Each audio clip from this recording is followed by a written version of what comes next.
बिस्मिल्लाहिर्रहमानिर्रहीम। टीम की जानिब से आप सबको सलाम। आप भी कह रहे होंगे कि आज हम बार-बार वीडियोज़ आपके साथ शेयर कर रहे हैं और बार-बार व्लॉग्स कर रहे हैं। बुनियादी तौर पे डेवलपमेंट्स जो हैं, हमने आपको पहले भी बताया था कि वो थोड़ी-थोड़ी देर बाद, अब जिस तरह से 25 अक्टूबर की तारीख करीब आती जाएगी, तो ये जो डेवलपमेंट्स हैं, जो खबरों का सिलसिला है, ये बढ़ता जाएगा और हर आने वाला वक़्त जो है, वो एक नई खबर, एक नई डेवलपमेंट के साथ आएगा और हम कोशिश करेंगे कि आपको वक्तन-फ़वक्तन जो भी चीज़, जो अपडेट ताज़ा तरीन हो, हम उससे आपको आगाह करते रहें। मौलाना फजलुर रहमान साहब की कराची में बिलावल भुट्टो के साथ एक बड़ी अहम मुलाकात हुई है और उसके बाद प्रेस कॉन्फ्रेंस भी हुई और उसमें ये चीज़ सामने आई है कि मौलाना फजलुर रहमान और पीपल्स पार्टी के दरमियान इत्तफ़ाक़ राय हो चुका है। अब वो इत्तफ़ाक़ राय किन बुनियाद पर हुआ है, किस बात पर हुआ है? क्या मौलाना साहब ने बिलावल भुट्टो ज़रदारी के ड्राफ्ट को माना है या बिलावल भुट्टो ज़रदारी ने मौलाना फजलुर रहमान के ड्राफ्ट को एक्सेप्ट किया है? इस पर खबर लेंगे और दूसरे नंबर पर बैरिस्टर गोहर की जानिब से एक मेडिकल रिपोर्ट ट्वीट की गई है जिसमें बताया गया है कि इमरान खान की जो सेहत है वो ठीक है, लेकिन उस मेडिकल रिपोर्ट पर बहुत इबहम है क्योंकि उसके ऊपर सवालात उठने शुरू हो गए हैं। उस रिपोर्ट की हकीकत क्या है और पाकिस्तान तहरीक-ए-इंसाफ की जो सियासी कमेटी के लोग हैं, वो उस रिपोर्ट को किस तरीके से एक्सेप्ट कर रहे हैं, क्या एक्सेप्ट कर भी रहे हैं या वो उसको रिजेक्ट कर चुके हैं? इस हवाले से भी हम आपको खबर देंगे। ज़ुबैर भाई, रिजवान साहब, आप लोगों का बहुत शुक्रिया। आपने पहले भी अपडेट किया हमारे नाज़रीन को, तो अब ज़रा ये जो मौलाना फजलुर रहमान साहब और पीपल्स पार्टी के दरमियान जो इत्तफ़ाक़ राय हुआ है, वो कहानी क्या है? देखिए उमर भाई, पाकिस्तान तहरीक इंसाफ के जो वर्कर्स हैं वो एक बार फिर मौलाना फजल रहमान के ऊपर चढ़ चढ़ चढ़ दौड़े हैं। और बहुत सारे लोग जो है वो ये कह रहे हैं कि मौलाना साहब ने फिर जो है वो दगा दे दिया है, लेकिन कोई ये पूछने को या इस सवाल का जवाब तलाश नहीं कर रहा कि बुनियादी तौर पर पीपल्स पार्टी और जेयूआई के दरमियान इत्तेफाक किस चीज के ऊपर हुआ है। क्या मौलाना फजल रहमान बिलावल भुट्टो के मुसव्विदे से इत्तेफाक कर गए हैं या बिलावल भुट्टो जो है वो मौलाना फजल रहमान की पिच के ऊपर आकर आप खेलना शुरू हो गए हैं। तो खबर तो इस सारे मामले में ये है कि बिलावल भुट्टो ने जो उनकी आईनी अदालत का एक तजवीज़ थी और मुतालबा था कि अलग से एक आईनी अदालत बनाई जाए, उस मुतालबे से, उस तजवीज़ से पाकिस्तान पीपल्स पार्टी जो है वो पीछे हट चुकी है और मौलाना फजल रहमान का की जो तजवीज़ थी उनके आईनी तरमीम के मुसविदे में, के बजाय आईनी अदालत बनाई जाए, सुप्रीम कोर्ट ऑफ पाकिस्तान में एक आईनी बेंच जो है वो तश्कील दी जाए।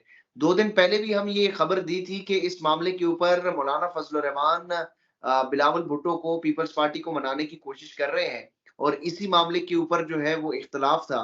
बाकी तमाम जो मौलाना फजल रहमान का मुसविदा है उसके ऊपर तकरीबन इत्तेफाक पा गया था। इस मामले के ऊपर और चीफ जस्टिस की तकर्री के मामले के ऊपर थोड़ा-सा इख्तिलाफात ज़रूर थे। बाकी तमाम जो काज़ी फ़ाइज़ को एक्सटेंशन देने का मामला, हाई कोर्ट्स की जजेस की ट्रांसफर करने का मामला है, बुनियादी इंसानी हकूक और आइन में जो आइन का जो ढांचा तब्दील करने का मामला है, उसके ऊपर तो मौलाना फजल रहमान ने कैटेगोरिकली जवाब दे दिया था। अब ये मामला जो मौलाना फजल रहमान ने तजवीज़ किया था कि बजाय आईनी अदालत तश्कील दी जाए, आईनी एक बेंच जो है वो सुप्रीम कोर्ट ऑफ पाकिस्तान में तश्कील दी जाए और उसकी जो सरबराही है, वो सरबराही चीफ जस्टिस ऑफ पाकिस्तान करे और 4 सीनियर मोस्ट जो जजेस हैं उनके साथ हों, 5 रुकनी ये बेंच हो। इसके ऊपर जो है वो पीपल्स पार्टी की या एतराज़ आया था कि एक तो मामला ये भी हो सकता है कि जो दीगर जो 5 टॉप सीनियर जजेस होंगे सुप्रीम कोर्ट में, उनकी एक्सपर्टीज़ आइन से मुतालिक होगी या नहीं होगी। कुछ जजेस जो हैं वो कॉर्पोरेट सेक्टर से भी होते हैं, उनकी प्रैक्टिस जब वकालत करते हैं तो वो कॉर्पोरेट सेक्टर में भी करते हैं। कुछ जजेस जो हैं वो अपनी उनकी प्रैक्टिस जो है वो सिविल केसेस में होती है, कुछ फौजदारी मुकदमात के माहिर होते हैं। तो आइनी जो मामला है वो ऐसा है कि उसमें हो सकता है कि टॉप 5 जजेस की एक्सपर्टीज़ ना हो। या फिर ये भी हो सकता है कि जो तमाम 5 के 5 जज हो, वो किसी 1 या 2 सूबे से हों।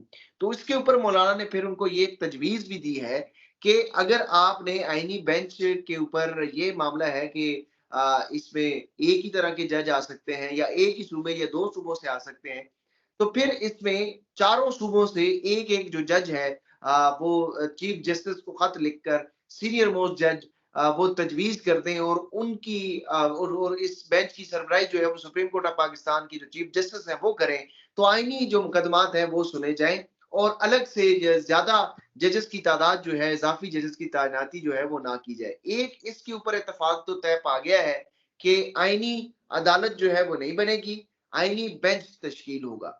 अब ये आईनी बेंच की जो कंपोजिशन है वो किस तरीके से तय होनी है, ये मामला आगे फर्दर जाके इसके ऊपर डिस्कशन होनी है और इसमें चीजें तय होनी है कि क्या इसको आईनी बेंच तश्कील कैसे की जाएगी।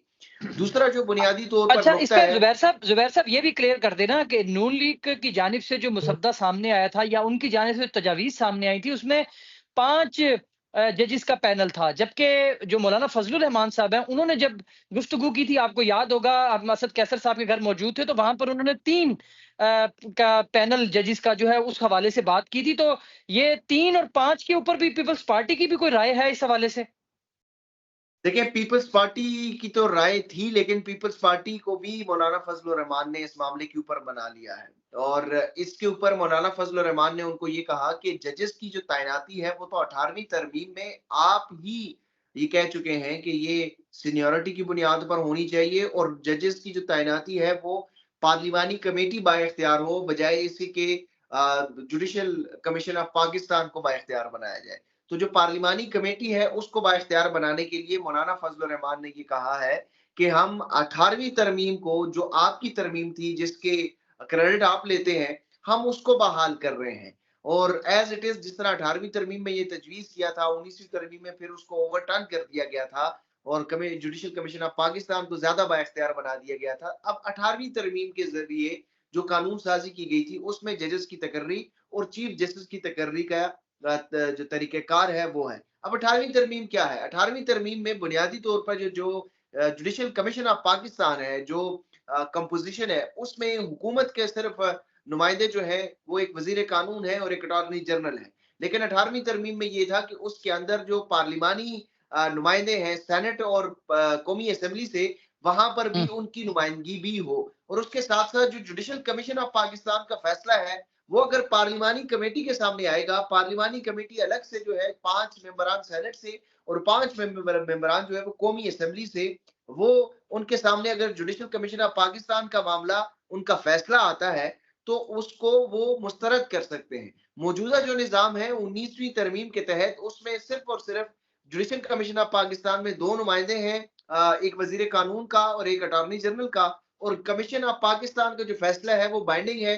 पार्लिमानी कमेटी के पास कोई इतना बड़ा इख्तियार नहीं है, वो तजवीज़ कर देता है, अंडू नहीं वो कर सकते। तजवीज़, हाँ, वो तजवीज़ माने या ना मानी जाए, जुडिशल कमीशन ऑफ पाकिस्तान के पास इख्तियार है। लेकिन 18वीं तरमीम में जो जुडिशल कमीशन ऑफ पाकिस्तान है, वो मातहत है पार्लिमानी कमेटी के अंडर, और पार्लिमानी कमेटी अगर चाहे तो उसकी जुडिशल कमीशन ऑफ पाकिस्तान की रिकमेंडेशन को ओवरटर्न भी कर सकता है। तो बुनियादी तौर पर तो इन मामलात के ऊपर इत्तेफाक राय हुआ है। अब जो फर्दर इसमें बहुत सारी चीज़ें तय होनी है, जिस तरह आपने सवाल किया कि मुस्लिम लीग नून की ये तजवीज़ थी कि जो चीफ जस्टिस की तकर्री है, वो पैनल ऑफ जजेस में हो। तो ये मामला अभी तक मौलाना फजल रहमान इसके ऊपर नहीं आ रहे। अब पीपल्स पार्टी का वफ़्द और मौलाना फजल रहमान और बिलावल भुट्टो, यानी पीपल्स पार्टी की सरबराही बिलावल भुट्टो करेंगे, बिलावल जरदारी साहब करेंगे और मौलाना फजल रहमान साहब जो हैं, वो भी कल लाहौर पहुँच रहे हैं। तो ये कल यानी जब हम ये बात कर रहे हैं तो तारीख तो चेंज हो गई है।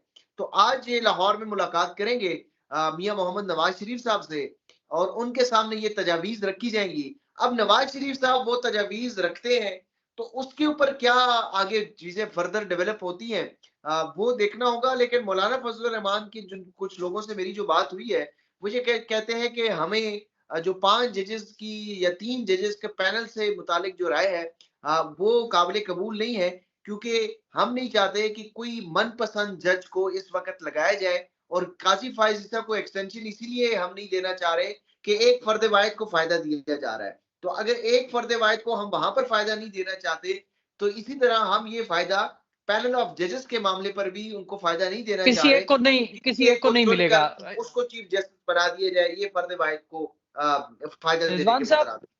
रिजवान साहब अभी जो पीटीआई के लोग हैं वो मौलाना फजलुर रहमान और पीपल्स पार्टी के दरमियान जो एक इत्तेफाक राय हुआ है, जिसके हवाले से जुबैर भाई ने खबर दी है, उस पर बड़ी बात कर रहे हैं, और फिर एक बार मौलाना फजलुर रहमान जो है उनको तनकीद की जा रही है और उनके बारे में शक व शुबहात रखे जा रहे हैं। तो आप फ़हीम अख्तर, आप, हम लोग सारे, मतलब जो मौलाना साहब के इस पहले दिन से हम जो कवर कर रहे हैं इस सारे मामले को, तो हम लोग तो इस बात पर कन्विंस थे कि मौलाना फजलुर रहमान पीटीआई को किसी भी स्टेज पर अकेला नहीं छोड़ेंगे। तो अब ये जो पीपल्स पार्टी के साथ बातचीत हो रही है, तो आपको क्या लगता है कि पीटीआई के लोग जो बातें कर रहे हैं उनमें ये शक शुबहात आखिर अब क्यों पैदा हो रहे हैं, जब सारी चीजें जो हो रही हैं वो पाकिस्तान तहरीक इंसाफ जो चाह रही थी वही मौलाना फजल रहमान कर रहे हैं?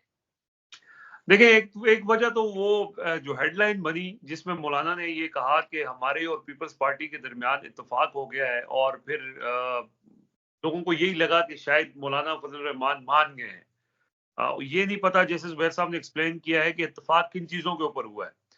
एक जो नाजरीन के समझने के लिए बात है वो ये है कि इस वक्त जो मौलाना फजल रहमान पिछले 30-35 दिन के अंदर जिस तरह से उन्होंने सियासत के दाव पेच इस्तेमाल किए हैं, वो बहुत इंटरेस्टिंग है। उसकी वजह ये है कि देखें, ये जो आईनी तरमीम जो लोग ला रहे हैं, ये कोई जुडिशल रिफॉर्म्स तो नहीं कर रहे, ये एक वारदात डाल रहे हैं। ये वारदात है अदलिया को कंट्रोल करने की, बड़ी सादा सी बात है। और उसके अंदर मौलाना फजल रहमान रुकावट बने हुए हैं। अब वो ये रुकावट तो ये है कि वो रुकावट बन के खड़े हो जाएं और अपनी जगह से हिले ना। दूसरा ये है कि वो ये ना सिर्फ रुकावट बने हुए हैं, बल्कि वो उनको खिला रहे हैं।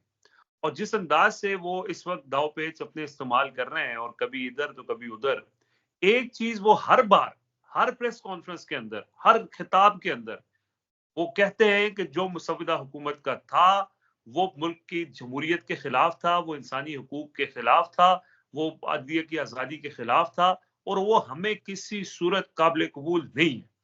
अगली बात वो ये करते हैं कि हमारी तजवीज़ के ऊपर आए तो सो बिस्मिल्लाह।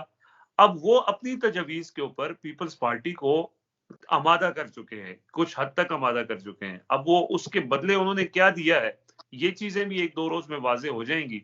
लेकिन जो अब उन्होंने नवाज शरीफ के पास भी जाना है। अब नून लीग जो है वो इस वक्त इस पूरी वारदात के अंदर सबसे बड़ी स्टेक होल्डर है, और उनको बिलावल साहब तो आए थे ना आगे, एक वो लीड लेने के लिए।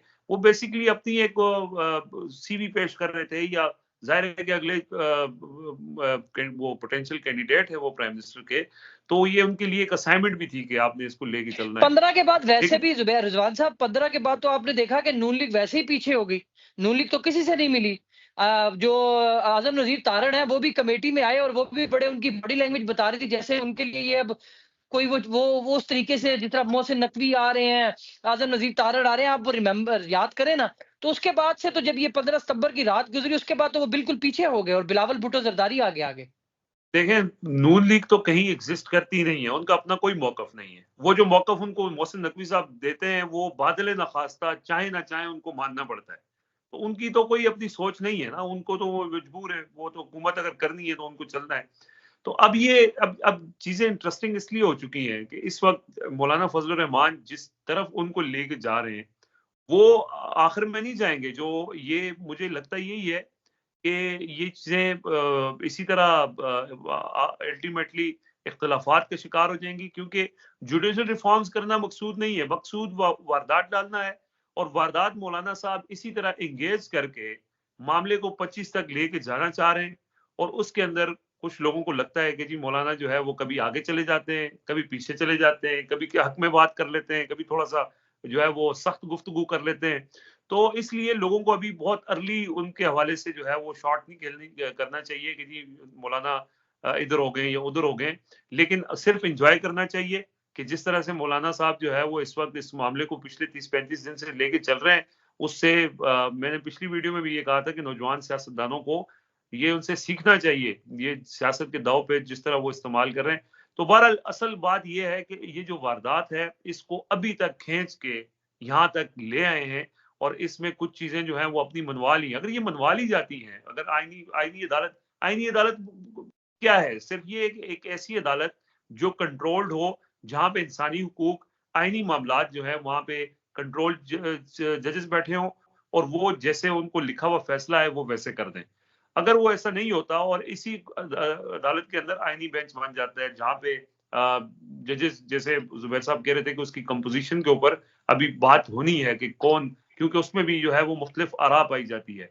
तो अगर वो चीज हो जाती है तो वो पर्पस सर्व नहीं करेगी। जो पर्पस है असल ना अदलिया को कंट्रोल करने का, मौलाना साहब ने वो जहर निकाल लिया उसमें से, और वो जहर के साथ नहीं जाएंगे। तो ये एक बहुत बड़ी कामयाबी है। और अगर किसी चीज में दरमियानी चीजों पे एग्रीमेंट हो जाता है, वो मौलाना के एतबार से, पीटीआई के एतबार से तो बहुत बड़ी कामयाबी होगी, लेकिन जो ये वारदात करना चाह रहे हैं उनके लिए तो नाकामी होगी। तो वो अल्टीमेटली इस चीज को सबूताज करेंगे। लेकिन इसमें होगा ये कि ये टाइम गुजर जाएगा, 25 गुजर जाएगी, और जो सबसे बड़ा अजाब है जो काजी फायज ईसा का है वो निकल जाएगा। और उसके बाद फिर नई जब चीफ जस्टिस मंसूर अली शाह आ जाते हैं या कोई भी आ जाते हैं, तो उसके बाद ये है कि ये इस तरह की वारदात करना फिर आसान नहीं होगा कि वहां पे सुप्रीम कोर्ट जिस तरह से पिछले 2 साल से काजी फायज ईसा मुकम्मल तौर पर कंट्रोल्ड है, तो हो सकता है कि जो नई जो सेटअप आएगा वो उस तरह से कंट्रोल नहीं होगा, तो ये वारदात करनी भी आसान नहीं होगी। इसमें एक चीज जो है वो मैं ऐड बिल्कुल कर दूं सही। कि रिजवान साहब जिस तरीके से कह रहे थे ना कि कौन सी ऐसी चीज है कि पीपल्स पार्टी को इस सारे सिनेरियो में क्या मिलेगा, तो मुझे लगता है कि क्योंकि नंबर गेम पूरी नहीं है, तो इसलिए पीपल्स पार्टी जो है वो अब जो अपनी खिफ्त मिटाने के लिए ये सारा कुछ कर रही है कि हम तो इत्तेफाक राय से अब करना चाह रहे थे, क्योंकि नंबर गेम जो है वो सेनेट में भी और कौमी असेंबली दोनों ऐवानों में अब तक पूरी होती हुई नजर नहीं आ रही।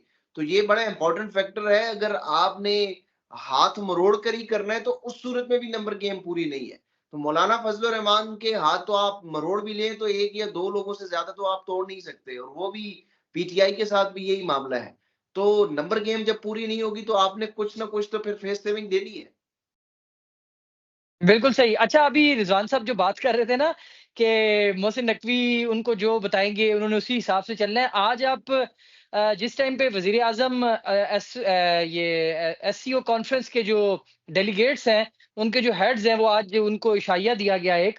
तो वो आप फुटेज देखें, एक निजी होटल की वो फुटेज है, जिसमें प्राइम मिनिस्टर को एक जगह पर खड़ा किया गया है और फिर एक जगह पे मोहसिन नकवी साहब भी आते हैं। जो गेस्ट आ रहे हैं उनको बकायदा हिदायतनामा और डायरेक्शन मोहसिन नकवी साहब दे रहे हैं और उसके बाद उनको प्राइम मिनिस्टर की तरफ भेजा जा रहा है। तो बैक एंड पे मोहसिन नकवी जो है वो काम कर रहे हैं किसी न किसी तरीके से। जो सवाल आपने नंबर गेम का किया तो उस हवाले से भी बड़ी गेम जो है वो हो रही है और सेनेटर्स के भी नाम आ रहे हैं कौमी असेंबली के। मुझे लगता ये है कि ये प्रेशर टैक्टिक्स भी होते हैं, ये हुकूमत के प्रेशर टैक्टिक्स भी हो सकते हैं, क्योंकि हमें जो अब तक नंबर गेम अगर हम वो चार्ट के ऊपर देखें तो जो नंबर हुकूमत को चाहिए वो जो पीटीआई के सेनेटर और कौमी असेंबली के लोगों को साथ मिलाया भी गया है, उससे भी वो काउंट नहीं होती अनलेस के मौलाना फजलुर रहमान उनके साथ ना मिले। जुबैर यार जब साहब, तहरीक बैरिस्टर अदम गौर एतमाद साहब, आ रही थी तो उस वक्त लोगों को पता चल गया था मैं ना कि इसमें कौन किधर जा रहा है। तहरीक अदम एतमाद के मौके पर पता चल गया था ना। अभी नहीं और उनसे देखें, वो अबरारुल हक का जो गाना था, वो अब सारे लोटे चले गए, अब कोई भी यहाँ फॉर सेल नहीं। अब वो फॉर सेल, अब पैसे मैटर नहीं कर रहे। अब ये है कि कोई अपने बच्चों से मजबूर होके मुल्क से बाहर है तो वो वापस आ जाए। लेकिन वो भी बात वही है जुबैर साहब वाली कि जब वो अंदर ईमान में जाएंगे तो वहां पे फिर वो, अगर आपने पैसे लिए हो तो आपने कमिटमेंट दी होती है। अगर आप सिर्फ ये हो कि ये आपने इजलास में जाना है, तो फिर हो सकता है वहां पे फिर सरप्राइजेस मिले लोगों को फिर कि ऑप्शन मैं है, सिर्फ वो तो हम जुबैर इसमें ने भी सिर्फ पहले एक बात चीज की है, वो ऐड तो करूंगा ऑप्शन मौजूद है, वो इनकार कर सकते उमर हैं। भाई, इसमें सिर्फ जी, एक जी। चीज ऐड करूंगा। आज मुझे एक एक ऐसे बंदे का पता चला कि मैंने कहा जी वो तो कंफर्म है, उनके बारे में तो आप सोच भी नहीं सकते कि वो बिकेंगे नहीं या वोट नहीं देंगे या लालच में, क्योंकि वो बंदे ही उनके हैं। तो उनके बारे में जो फिर स्टोरी मुझे बताई गई, मुझे पता चला, तो मैंने कहा जी अगर वो नहीं बिक रहे ना तो फिर कोई नहीं बिक रहा। नहीं नहीं, पैसों वाला मामला बिल्कुल नहीं ठीक है। है। अच्छा, ये ज़ुबैर भाई, इसको ये अभी जब ये होगा तो इसके ऊपर डिस्कस करेंगे। अभी जो इंपॉर्टेंट चीज़ है ना, वो बैरिस्टर गौर साहब का जो ट्वीट है जिसमें उन्होंने इमरान खान के आज जो मेडिकल चेकअप के हवाले से एक रिपोर्ट सामने आई है वो उन्होंने ट्वीट की है। उस मेडिकल रिपोर्ट में ये कहा गया कि इमरान खान को तेजाबियत का मसला भी पुराना था, उसका इलाज जारी है। उनको कान का दर्द जो है वो भी पुराना था, उसका इलाज भी जारी है।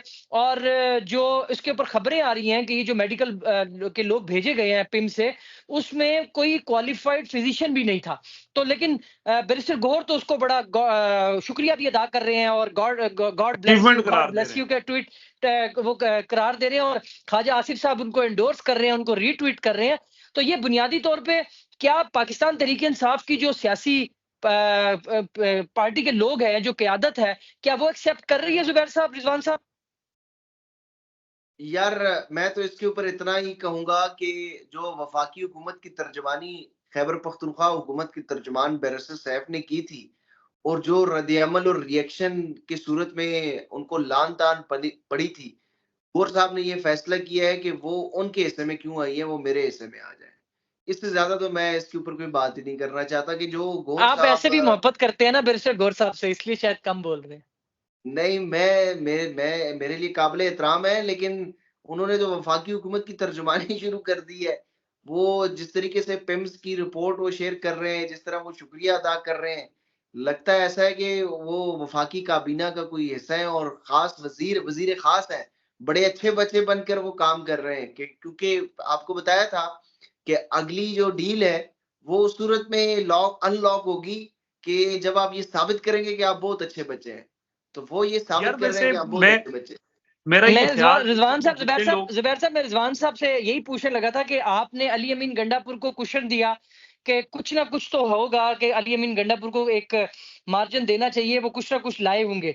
तो अब बैरिस्टर गौहर साहब के इस रिपोर्ट और ये सारा जो उन्होंने आज जो क्रेडिट ले रहे हैं, उस पर आप क्या कहते हैं कि क्या वाकई में इमरान खान की सेहत के हवाले से जो रिपोर्ट आई है वो बिल्कुल ऑथेंटिक और बिल्कुल ठीक है? अच्छा, उमर साहब मैं यही बात करने लगा था कि ये जितने लोग भी तर्जुमानी करते नजर आ रहे हैं, ये एक पेज सेम पेज के ऊपर जो बात हो रही है कि वही जो हुकूमत बात कर रही है, वही ये क़यादत भी बात कर रही है। मेन जो लोग हैं, अली अमीन है, बैरिस्टर गौहर हैं, बैरिस्टर सैफ हैं, रऊफ हसन है, शिबली फराज हैं। अच्छा, अब बात ये है कि ये जो आपने कहा ना कि जो मार्जिन है वो इनको देना चाहिए, नहीं देना चाहिए। देखें, ये लोग अभी रिसेंटली जो पिछले 8-10 दिनों में जो वाक़यात हुए हैं, उसके बाद से ये बहुत ज़्यादा इनका जो किरदार है उसके ऊपर सवालिया निशान उठना शुरू हो गए हैं। उसकी वजह ये है कि ये जो लोग हैं, इनके पास जो इन्फॉर्मेशन है या इनके पास वो जो इनको जिसको आप लॉलीपॉप कह सकते हैं या जिसको आप वादे वहीद कह सकते हैं, वो ये एक तो शेयर करने को तैयार नहीं है। दूसरा, वो बहुत ज़्यादा ट्रस्ट कर रहे हैं उन्हीं लोगों के ऊपर जिन लोगों ने कल ही वादा किया था कि जी हम आपकी मुलाकात करवाएँगे और आप जो है एहतजाज मौखर कर दें। और फिर अगेन आज एक बहुत बड़ा धोखा हुआ पीटीआई के साथ, इसमें कोई शक नहीं है कि ये तय पाया था कि उनके ज़ाती मालिज मिलेंगे, लेकिन मुलाकात नहीं करवाई गई। तो अब वो इसी उम्मीद के ऊपर हैं, उन्हीं लोगों से जिन लोगों ने आज धोखा किया है कि वो आगे चल के हमारे लिए मामलात ठीक करेंगे। इसीलिए वो, जैसे ज़ुबैर साहब कह रहे हैं, कि वो अच्छे बच्चे बन के रहेंगे। वो अच्छे बच्चे बनने की कोशिश कर रहे हैं, इस तरह के मैच्योर बयानात देकर। एससीओ कॉन्फ्रेंस के मौका पर एहतजाज नहीं होना चाहिए, और उन्होंने वो प्रिवेल भी की उनकी बात, और एहतजाज उन्होंने रुकवा भी दिया। तो इसलिए वो अच्छे बच्चे बनने की कोशिश ये कर रहे हैं, और ज़ाहिर है उनकी नीयत में तो कोई खोट नहीं है, और वो कोई ऐसा नहीं है कि जो इमरान खान को कोई धोखा देंगे। अब देखते हैं कि उनकी ये जो उनके साथ जो वादे हुए हैं, उनको जो गारंटीज मिली हैं, वो किस हद तक पता चल जाएगा। 1-2 दिन की बात है, इमरान खान भी सामने आ जाएंगे। जहां तक इमरान खान की सेहत के हवाले से, उनकी मेडिकल रिपोर्ट्स के हवाले से बात है, देखिए इमरान खान एक फिट आदमी है। वो ऐसा नहीं है कि उनको इलाज और या मुझे अस्पताल ले जाओ, ये प्लेटलेट्स गिर गए, वो कब कितना अरसा जेल में हो चुका है, ये उनका कोई प्रॉब्लम नहीं है। असल पीटीआई का मकसद ये था कि इनके ऊपर जो मुलाकात के ऊपर पाबंदी लगाई गई थी, कोई अपना बंदा भेज के उनसे बात निकलवा ले। वो डॉक्टर आसिम अगर चले जाते, वो इमरान खान हो सकता है कि उनके जरिए कुछ पैगामात दे देते। बाकी जो बाकी फिजिशियन गए हैं या पिम्स वाले गए हैं, इमरान खान फिट आदमी है, उनको अल्लाह ना करे कोई मसला होगा। तो असल पीटीआई जो है वो प्रेशर उन्होंने डाला हुआ था, क्योंकि ये जो यंगस्टर्स है ना, इनसे बड़ों ने बातें छुपाई हुई हैं। तो वो चाह रहे हैं कि डायरेक्ट जो है वो हमारे जो फादरली फिगर है, उनसे हम खुद ही जाके पूछ लेंगे असल कहानी क्या है, और वो हमें बता देंगे, तो फिर हम इनकी ऐसी तैसी करेंगे। लेकिन वो उसमें कामयाब नहीं हो सके, और हुकूमत ने सक्सेसफुली, यानी उनकी बात भी मान ली। लोगों को कंसर्न हेल्थ था ना, अब मेन चीज तो ये थी कि इमरान खान की हेल्थ को कोई प्रॉब्लम ना हो, सेहत को कोई प्रॉब्लम ना हो। वो चीज डॉक्टर से क्लियर हो गई है। ज़ाहिर है पिम्स के 2 जिम्मेदार डॉक्टर गए हैं, और ऐसी कोई बात नहीं है खुदा ना खास्ता इमरान खान को। लेकिन हुकूमत इसमें स्मार्टली प्ले कर गई है कि पीटीआई की वो, इसको मैं माजरत के साथ वारदात कहूंगा, कि वो डॉक्टर आसिम के जरिए इमरान खान से जो बयान लेना चाह रहे थे, वारदात तो ये खैर नहीं है, उनका हक है, लेकिन वो उसमें कामयाब नहीं हो सके हैं। और इसके ऊपर जो बैरिस्टर गौहर वगैरह सेलिब्रेट कर रहे हैं, अचीवमेंट समझ रहे हैं कि जी हमने डॉक्टरों की मुलाकात करवा दी है, वो वैसे अगर ना भी होते तो इमरान खान को कोई इतना डॉक्टरों की जरूरत नहीं है या इलाज मुआवजे की जरूरत नहीं है, मेरा ख्याल। इसके जुबैर ऊपर साहब ब्रीफली से बता दें, रिजवान साहब के मुताबिक तो जो एपेक्स ग्रुप है ना, एपेक्स ग्रुप की कामयाबी है, और एपेक्स ग्रुप जो है उसे कामयाबी गर्दान रहा है, देखिए, जो बाकी इसमें लोग हैं वो मैं उसे सिर्फ वाइंड नहीं अप करूंगा। तस्लीम कर रहे।